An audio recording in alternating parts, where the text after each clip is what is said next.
Kunde wale gwenge ma Kejiriet ward ma Soin e kar chung'od bura ma Sigo wet Soin ne yudo lal bang' jodak makanyo bago ng'anyo ka giywago chal mar apeyni maricho.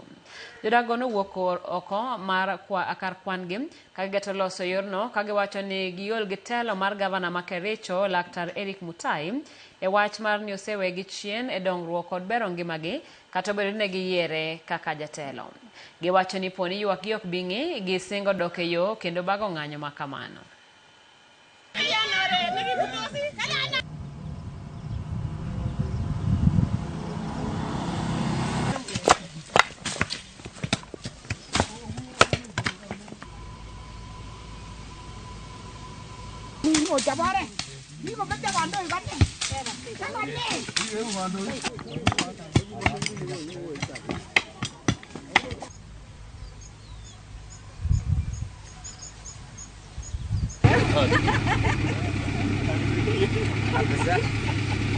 Sisi tunang'ang'ania maisha hapa kijijini.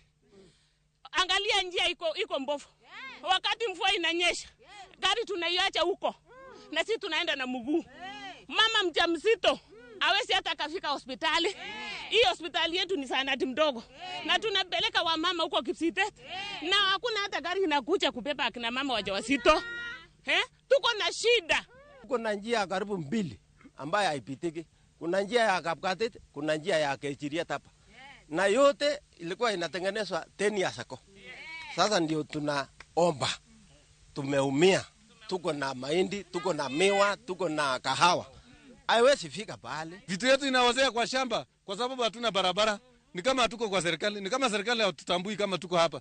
Barabara nyingine inapita ng'ambo ile, barabara nyingine inapita chini huko. Sisi tumekuwa landlocked hapa for many years.